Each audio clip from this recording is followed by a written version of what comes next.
you guys know what my beliefs are in terms of the supernatural, if you will, or my lack of belief in the supernatural. You guys know I'm an agnostic. I don't know what happens when I die. If I had to guess, I'd say the lights just go off. But I'm also an anti-theist, which means I do make a claim about the religions that exist in this world, and I think they're all bullshit. Now, if somebody's a moderate religious person and they're like a cafeteria Catholic, for example, and if you ask them, they might describe themselves as, yes, I'm Christian, or yes, I'm Muslim, or whatever religion it might be, but they're liberal and they don't really abide strictly by the things in their holy book, I really have no problem with that, and I understand it to a certain extent. A lot of people feel like they need that comfort that comes from believing you're in connection with something out of this world. Again, I don't think it's true, but nonetheless, I understand it, right?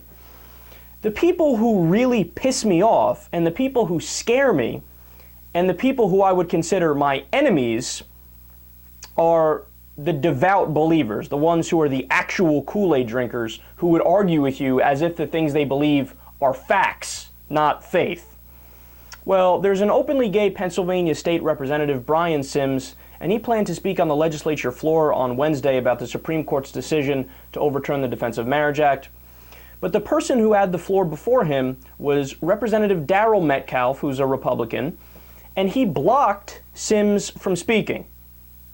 He said, quote, "I did not believe that as a member of that body that I should allow someone to make comments such as he was preparing to make that ultimately were just open rebellion against what the Word of God has said, and just open rebellion against God's law." Okay, look how stupid this dippity is. He really believes. Doesn't he understand, look, if you're born in Pakistan, you're likely going to be a devout Muslim. If you're born in a country that abides by Buddhism, you're likely to be a devout Buddhist. If you're born in a country that practices Hinduism, you'll be Hindu. If you were born in ancient Rome, you would believe in the Roman gods. Born in ancient Greece, you'd believe in the Greek gods. So it's completely and utterly arbitrary. And from a sociological perspective, it's clear that whatever culture you're brought up in, at whatever time you existed, so on and so forth, is going to determine what your belief system is. It's not a coincidence you don't find rabid jihadists in the middle of Kentucky. But he's not able to even do that minimal objective exercise where he can step outside of his own mindset for a second and think, well, is this really true?